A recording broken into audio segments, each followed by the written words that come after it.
Olha, é o maior sufoco. Chega de repente, sem aviso, simplesmente aparece. O coração dispara, a respiração sai de compasso, fica curta, o suor toma todo o corpo, o samba atravessa, geral. A sensação física é tão ruim que muita gente tem certeza que está morrendo ou enlouquecendo. Na emergência do hospital, as vítimas mal conseguem explicar os sintomas, expressar aquele negócio em palavras. É medo, mas é mais. É pavor, mas ainda é muito mais. É pânico. Classificado como síndrome ou transtorno do pânico, o distúrbio foi reconhecido oficialmente na década de 80. É uma espécie de ansiedade elevada ao máximo, à enésima potência. Nas estatísticas disponíveis, o Brasil figura como o país com o maior índice de transtornos ansiosos do mundo. Por que será? Mas olha, a conversa de hoje não é para assustar, é para esclarecer e, quem sabe, ajudar.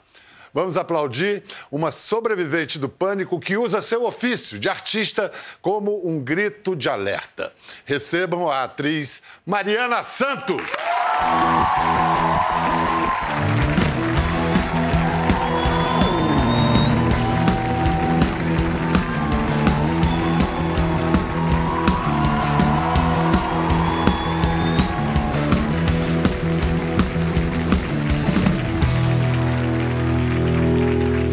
Confesso que, Mariana, muito obrigado por vir aqui. Imagina. Dividir essa experiência.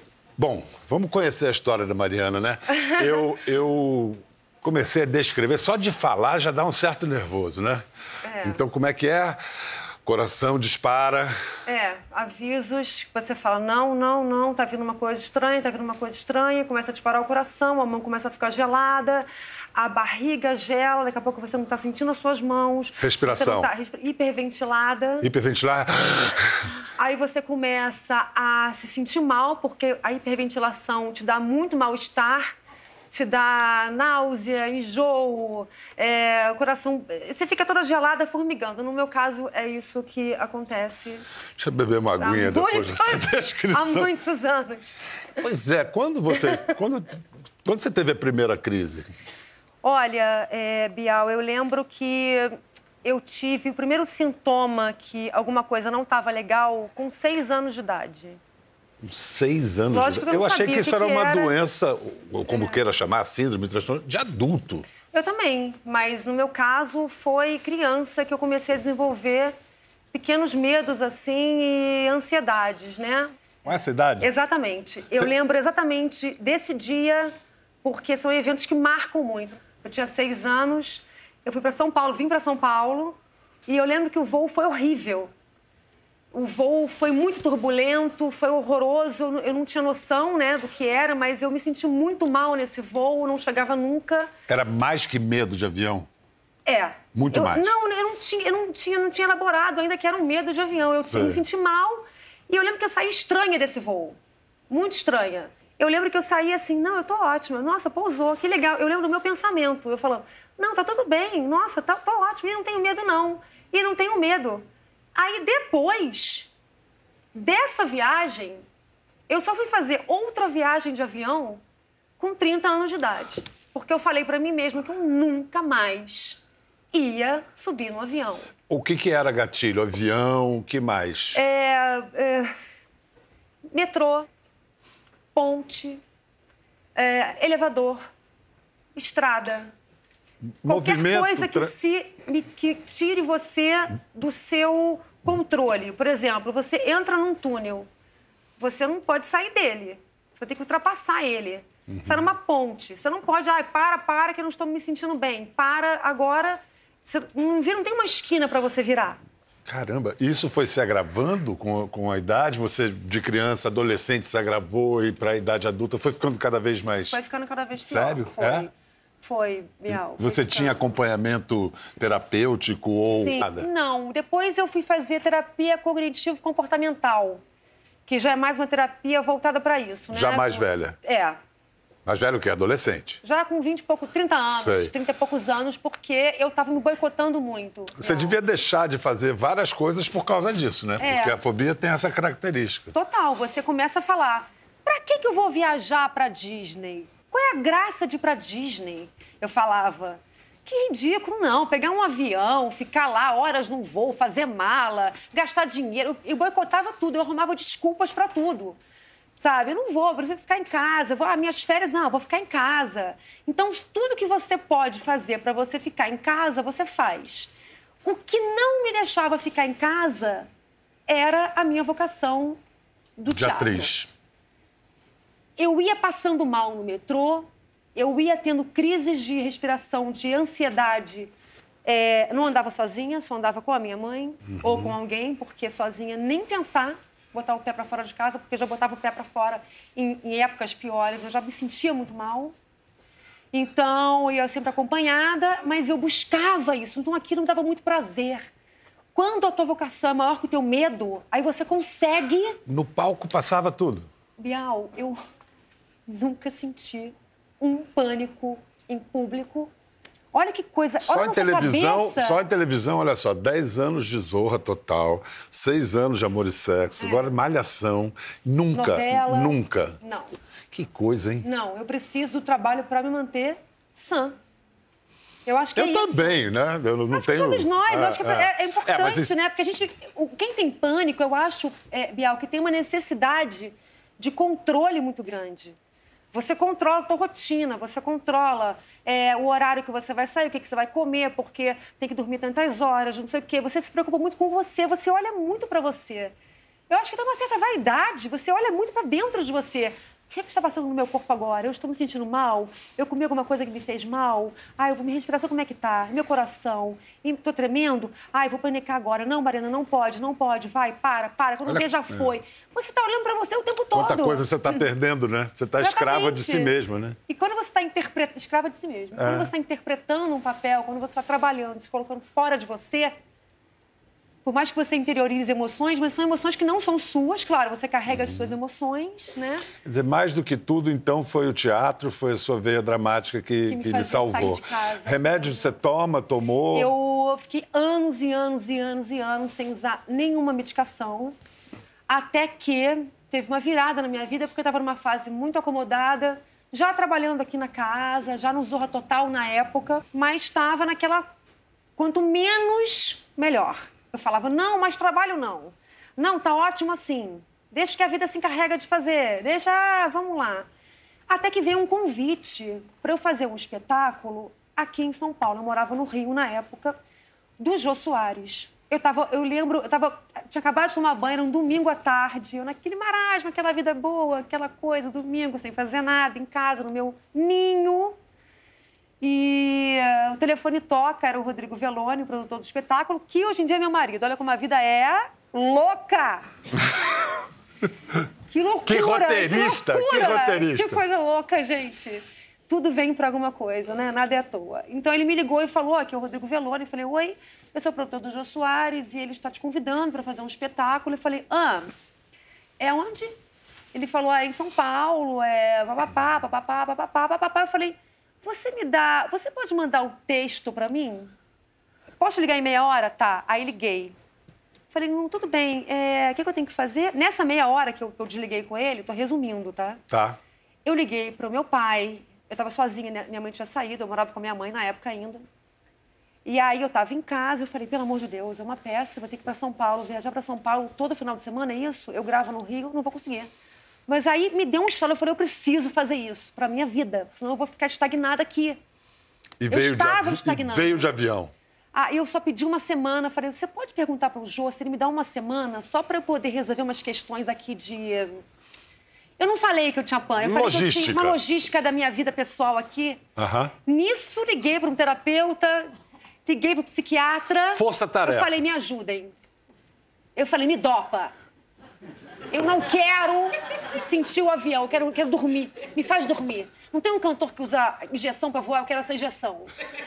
Eu pedi isso. Aí o psiquiatra riu, falou, Mariana, eu não vou te dar nenhuma injeção pra você ir dopada. Mas um remedinho. Eu vou te tratar com um antidepressivo pra pânico, né? Porque existem remédios que tratam, né, o pânico pra ansiedade. E vou te dar uns SOS. mas você não pode passar dessa dosagem. Eu quero que você sinta tudo. Eu falei, pelo amor de Deus. Aí tá. Aí foi um processo.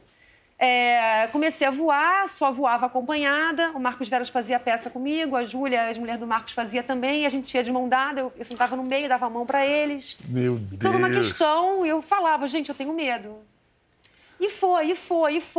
E cada vez que eu pousava era uma vitória. Porque o pânico, Bial, cada crise de pânico são pequenas mortes que você tem no seu Qual corpo. foi a última que você teve, a mais recente?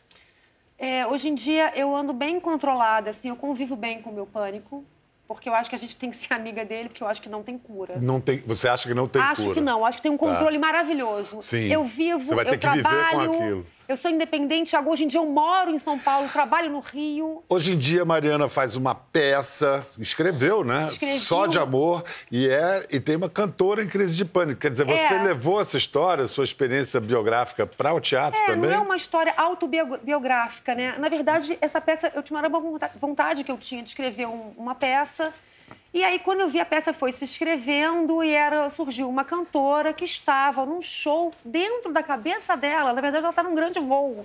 Ela está num show dentro de um avião. Por quê? Toda vez que uma pessoa, não sei se alguém aqui tem pânico, mas toda vez que você está numa crise de pânico, você acha que o mundo está te vendo. Você acha que todo mundo está te percebendo. Olha como nós somos egocêntricos. Estou me identificando com umas coisas aí. Só que a gente não está sendo notado, porque é muito silencioso, acontece tudo aqui dentro da gente. Então, eu estou aqui, eu posso estar numa crise horrorosa, né? E quieta, mas eu estou achando que Então, essa personagem, vai pegar um voo. O maior voo, o grande voo da vida dela, que é um show muito importante da vida dela. E aí ela começa a negar isso. E ela vai, entre músicas, ela fala de amor, ela fala de perda, ela fala de infância, ela vai conversando com ela mesma, ela encontra várias pessoas dentro da cabeça dela, interage com o público, com várias questões. E a reação do público a um tema assim, mais que delicado, é um tema que incomoda as pessoas. Incomoda. Como é que está sendo? Ai, Pedro, foi tão legal, porque eu fiz um texto, eu achei tão bonito, porque é meio poético, assim, sabe? Tem muito humor, que eu acho que a gente tem que rir também, porque ninguém é 100% bem da cabeça, gente. Você está longe de ser a única. E o que diz é que a sensação de morrer é tão forte que muitas pessoas vão parar no pronto-socorro realmente acreditando que estão tendo um infarte, um acidente vascular cerebral, uma coisa assim. Por isso, a gente vai convidar agora para participar da conversa uma enfermeira da emergência de um grande hospital de São Paulo, e ela pode nos contar um pouco sobre a experiência dela. Vamos receber Ingrid dos Santos.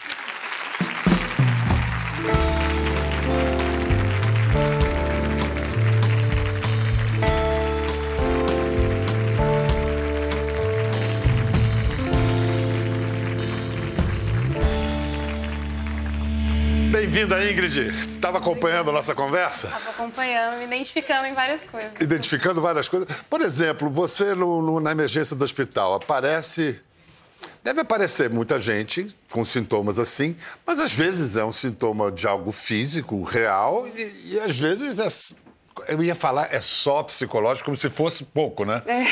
E às vezes é uma síndrome, é uma manifestação de pânico. Como é que você distingue?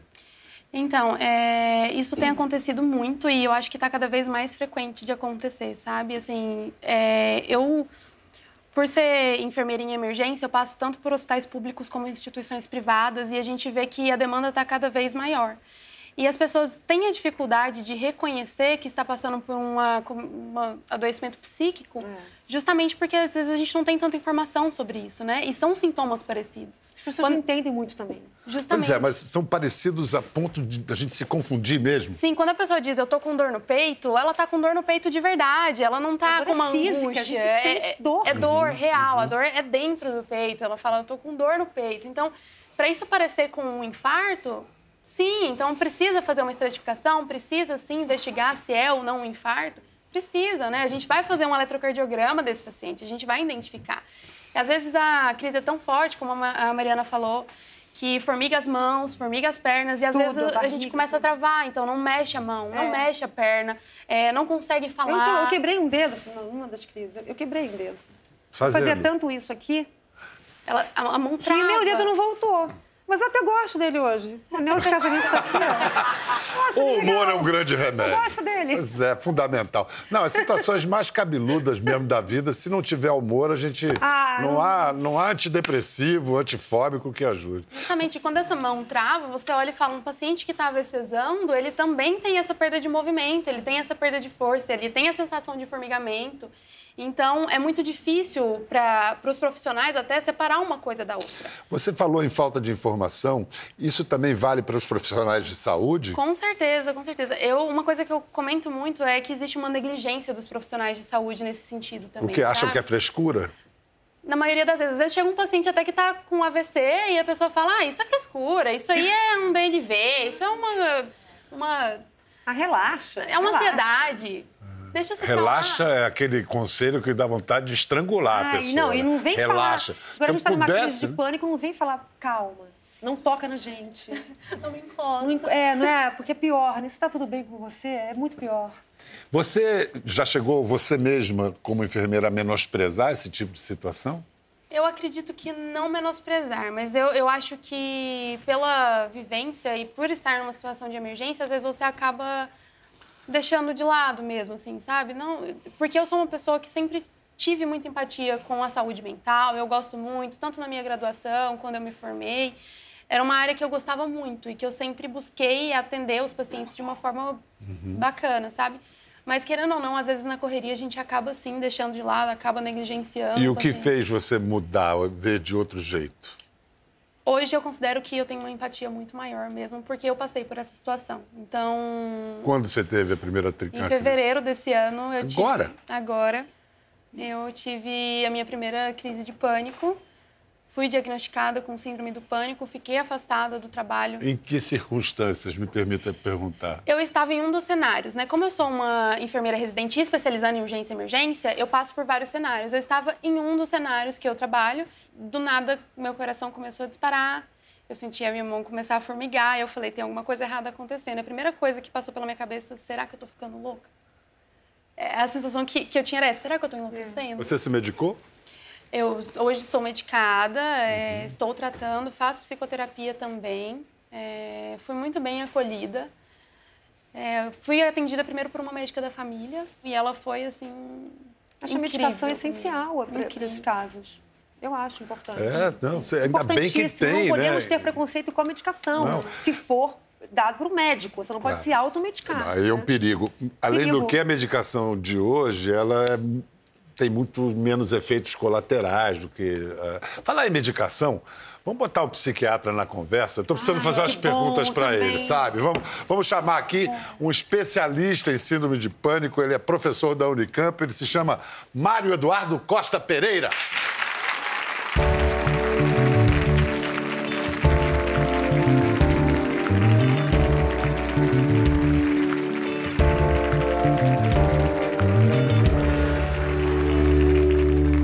Eu não sei quanto à plateia, ao digníssimo espectador, mas eu, quando começo a ouvir essas descrições, eu fico, acho que eu estou sentindo um negócio parecido.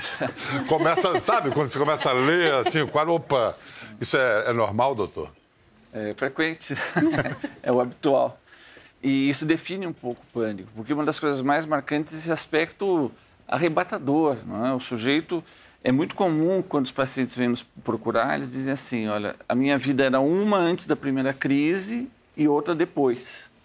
Ele tem uma espécie de divisor de águas definitivo, porque é como se ele tivesse uma descoberta da finitude, de que alguma coisa pode acontecer subitamente, e ele vive isso brutalmente.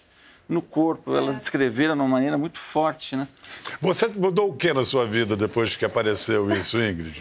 Eu acho que essa questão de tratar só a sintomatologia acabava não resolvendo as coisas. Então, acho que a gente busca tratar a causa mesmo, né? Quando você não consegue resolver essa situação, você acaba achando que não existe outra saída que não a morte mesmo. Eu lembro que já cheguei até a falar pro meu pai, quando eu estava numa situação de muito desespero, eu falei, Ele já tinha vivido uma situação parecida, um pouco pior do que a minha. Alguns anos atrás, quando eu estava na faculdade, ele teve um delírio de perseguição. E isso me deixou com muito medo de ter alguma doença psíquica. E eu acho que isso é um dos gatilhos, sabe? E aí, quando eu estava muito mal mesmo, eu virei pro meu pai e falei assim, pai, eu não aguento mais. Ele falou assim, eu agradeço por ter passado por aquilo, porque hoje eu posso ajudar a minha filha. E aí eu falei pra ele, mas eu não suporto aquela época e eu prefiro morrer do que continuar sentindo isso que eu tô sentindo agora. E aí meu pai brincou, ele falou assim, Ingrid, a gente passa por essas situações, porque senão o que a gente vai ter pra contar no Conversa com o Bial? Porque meu pai sempre brincou com essas coisas quando ele passava por uma situação difícil. Mas que legal esse senso de humor. Duas coisas me ocorrem aqui, doutora, a partir do depoimento da Ingrid. Uma, ela fala de causas. Nem sempre as causas são tão facilmente identificáveis, eu presumo, lhe pergunto. E a outra, o pai tem um precedente, há algo de genético aí, algum fundamento genético nesse perfil psicológico? Bom, todas as questões mentais são questões altamente complexas e a gente tem um risco de buscar explicações simples para as questões que são as mais difíceis da vida humana. Por exemplo, por que a gente sofre, por que a gente desespera, em que momento a gente consegue se realizar. Então, esse é o primeiro cuidado. Que haja fatores biológicos no pânico, existe como em todas as coisas na vida.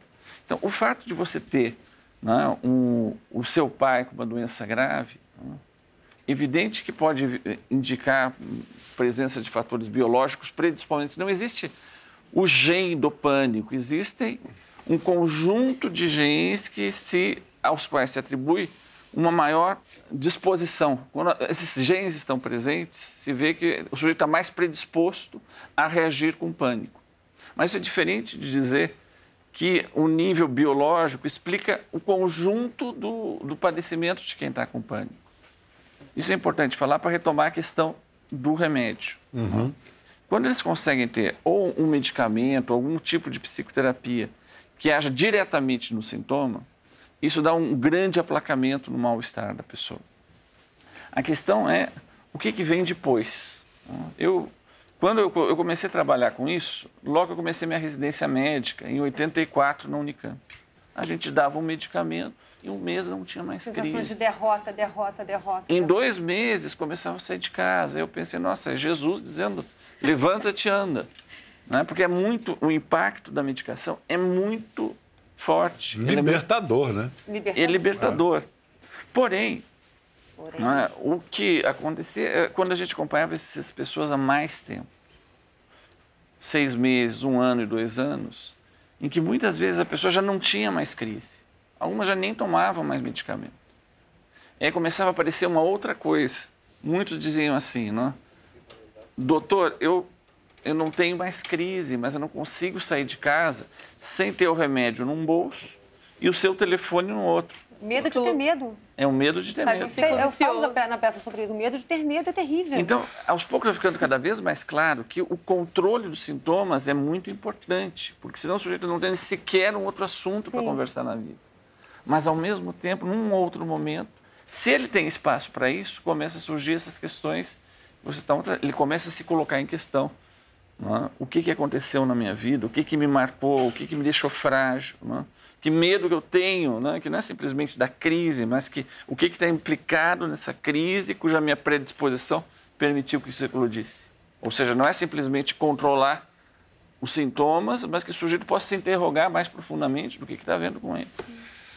Uma coisa, é mais comum em mulheres do que em homens? É mais comum em mulheres do que em homens, em todas as estatísticas, E por quê? Por quê? Mais uma vez, a gente tem a tentação de dar uma resposta simples para um problema bem complexo. Qual é a vivência, uma das vivências mais brutais do sujeito de pânico? Ele se descobre subitamente que ele pode morrer também, que talvez não tenha garantia nenhuma na vida dele.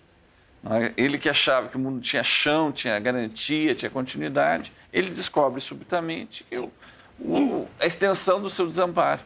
Então, isso muito tem a ver com como é que as culturas constroem para os seus diferentes membros, e aí inclui a diferença do sexo. O que é enfrentar essa experiência do sem chão?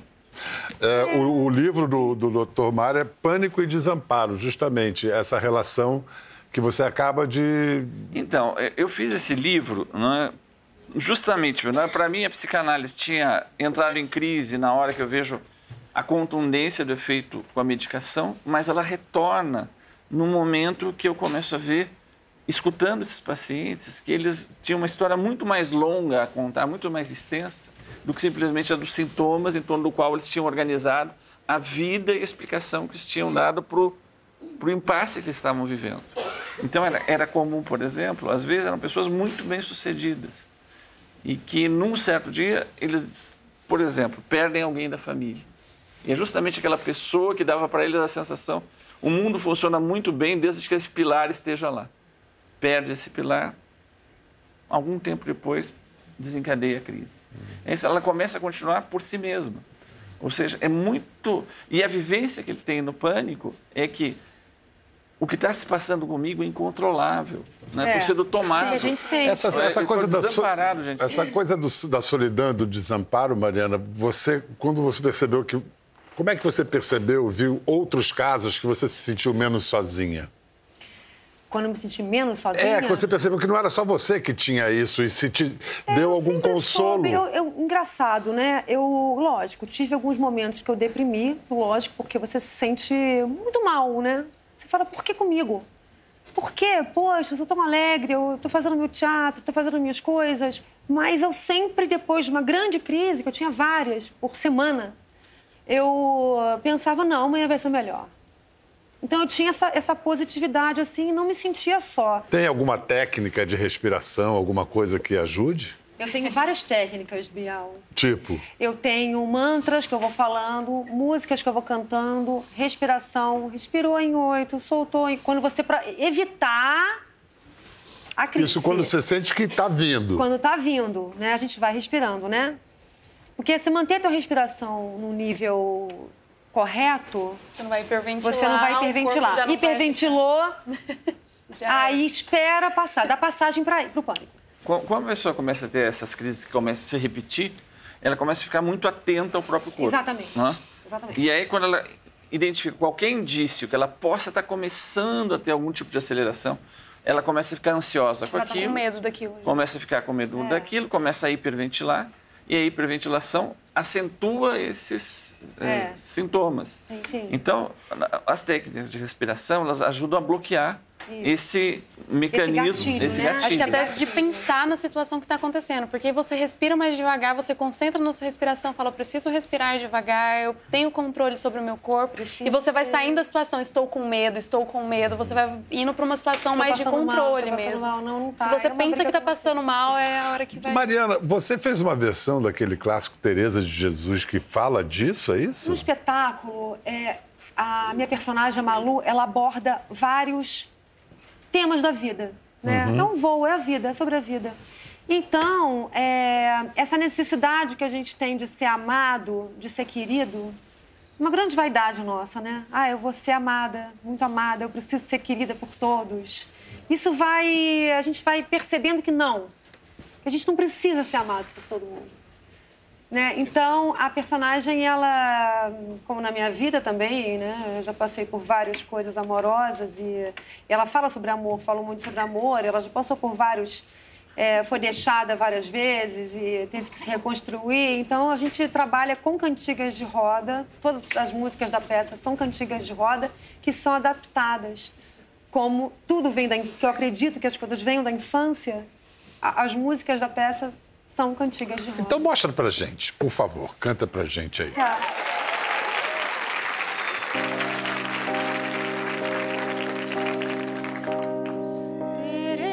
Terezinha de Jesus, de uma queda foi ao chão, acudiram 3 cavaleiros, todos 3 chapéu na mão.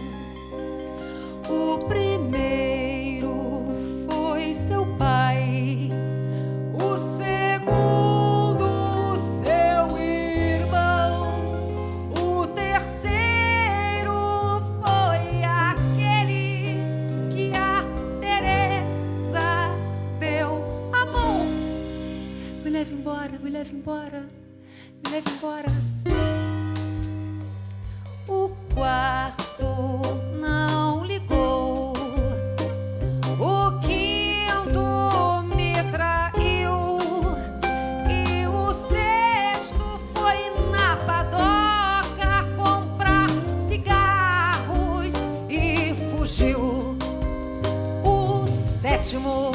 Data de casamento marcada com meu terapeuta. O 8º foi pra ela, me avisou pro WhatsApp.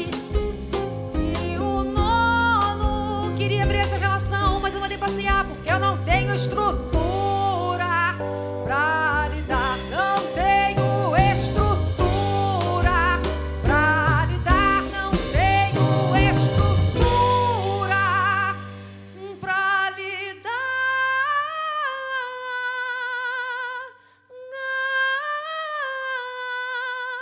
Não sei sair lá do fundo do mar. Não sei sair lá do fundo.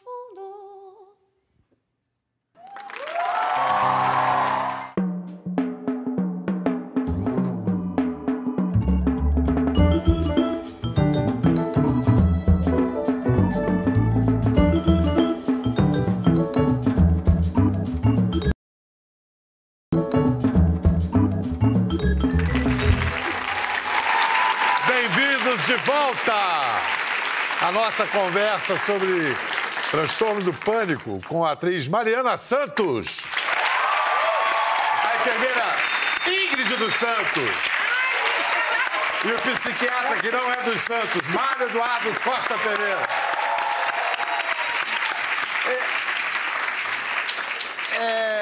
Isso não é uma doença dos tempos modernos? Sempre deve ter tido e não tinha nome? Bom, tem descrições, né, de ataques de ansiedade, bom, de toda a história da humanidade. Como é que ela surge, como é que ela se dá nesse contexto, né?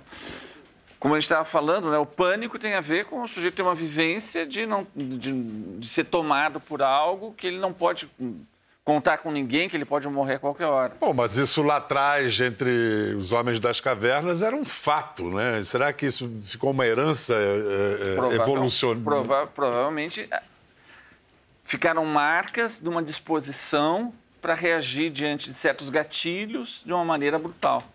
Agora, o gatilho humano não é o mesmo gatilho do animal. O gatilho humano é misturado pelas coisas do mundo, é misturado pela cultura, é misturado pelo tempo, é misturado pela coisa simbólica do homem. Então, por exemplo, né, uma pessoa pode muito bem ter uma crise, começar suas crises de pânico quando perde alguém da família, ou pode por ter perdido o gato, não, o cachorro dela. Só que o valor simbólico que tem para ela, aquilo que seria de forma nenhuma traumático para mim, para aquela pessoa tem toda uma cadeia. Aquele cachorro foi o que foi me dado pelo meu pai, que foi a última pessoa que me sobrou antes de eu poder começar a cuidar sozinha da vida. Morre esse cachorro, o mundo desaparece debaixo dos pés. Na sabedoria popular, inclusive, dizem que ter um animal de estimação, um gato, cachorro, ajuda. Toda vez que eu saía para o trabalho, que era perto da minha casa, tá? Eu ia andando, eu passava mal. Eu já sabia. Quando eu não passava, eu falava, não vou passar mal hoje? Por quê? Tem alguma coisa errada. E aí, a psicóloga, uma das psicólogas que eu tive, ela falou, compra um cachorro, porque vai distrair você nesse momento. Né? E de fato? De fato, distraiu durante a vida, porque durou 20 anos, né? Foi um Highlander. O cachorro viveu 20 anos? 20 anos. Ele morreu tem 2 anos. Ele Caramba. passou minha juventude toda comigo. E a história que, por exemplo, diz assim, não, café não é bom. Tem algum fundamento? Pelo amor de Deus. Tem fundamento? É maravilhoso.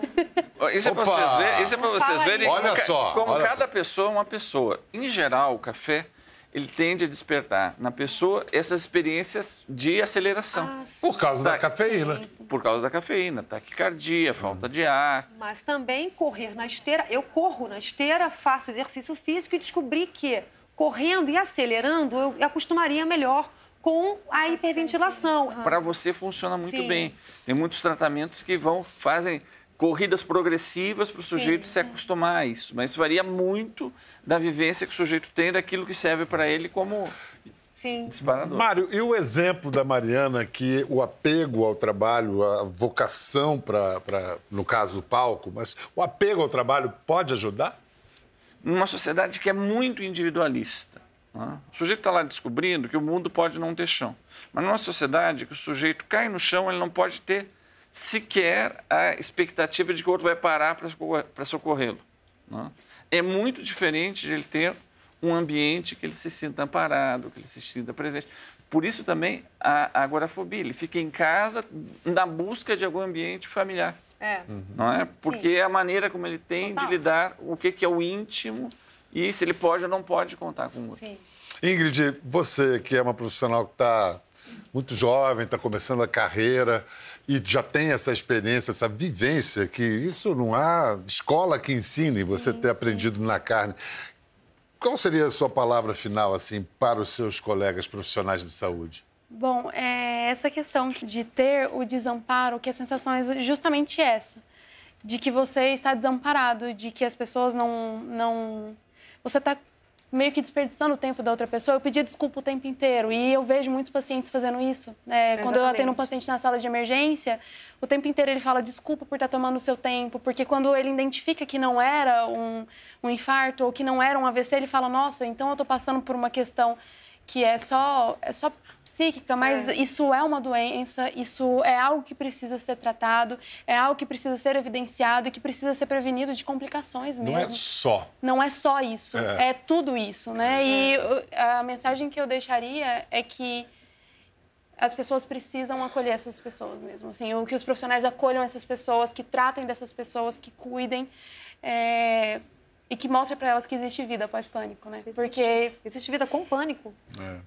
Justamente, existe vida após uma crise. Existe uma conversa com o BA após uma crise, né? Então, e a gente também fala... Voltem sempre pra gente falar dessas coisas, porque todo mundo... Como é que é? O Caetano, né? Sempre ele, de perto ninguém é normal, ninguém né? é normal. E vamos assumir isso e vamos falar sobre isso, né? Isso. É tão bom.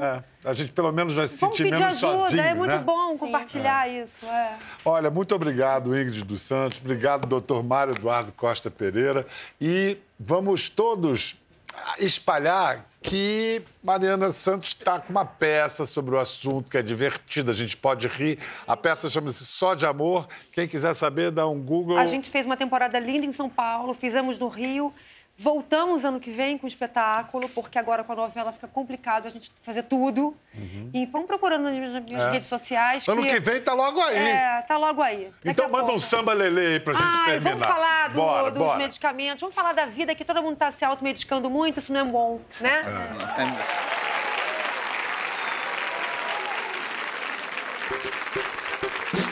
Energia boa, né? Energia bonita. Oxalá continue assim, que beleza. Samba lelê tá doente, tá com a cabeça quebrada. Samba lelê precisava, é de uma boa lâmpada. Samba, samba, samba lelê, samba na barra da saiolala. Samba, samba, samba lelê, samba na barra da saiolelê. Olelê, olelê, olala, vem samba na barra da minha saia. Ai, ai, ai, ai, ai, ai. Ai, ai, ai, ai, ai, ai, ai, ai, ai. Ei, ei, ai, ei, ai, ei, ei, ai, ei. Desculpa, você aí, eu sou da segunda fileira, de camisa preta, essa coisinha cinza. Eu conheço você de algum lugar? Conheço? Não? Conheço? Conheço? Não? Conheço? Não? Não? Não? Conheço? Desculpa. Desculpa. Não, não, não, não, não. Vou continuar. Desculpa. Desculpa. Vou continuar. Desculpa. Samba lelê tá doente, tá com a cabeça quebrada. Samba lelê precisava, é de uma Rivotril frontal. Frontal com Rivotril. Rivotril frontal. Frontal com Rivotril. Lexotan, Lexapro, Lexotan, Lexapro, Lexotan, Lexapro, Lexotan, Lexapro, Lexotan, Lexapro. Valium, vai! Pra acalmar, pra apagar, só pra relaxar e pra dormir, só pra dormir. Dramin, Dramin, Dramin, Dramin, só pra dormir. Ai, ai, eu só quero dormir 8 horinhas de sono com Dramin. É tarja vermelha, dizem que não faz tão mal. Eu uso Dramin. Ai, ai, Dramin. Ai, ai, Dramin. Vem pra mim, o meu Dramin. Eu te quero tanto assim, você me faz muito feliz. Vai, vai, vai, vai, vai, vai. Fluoxetina.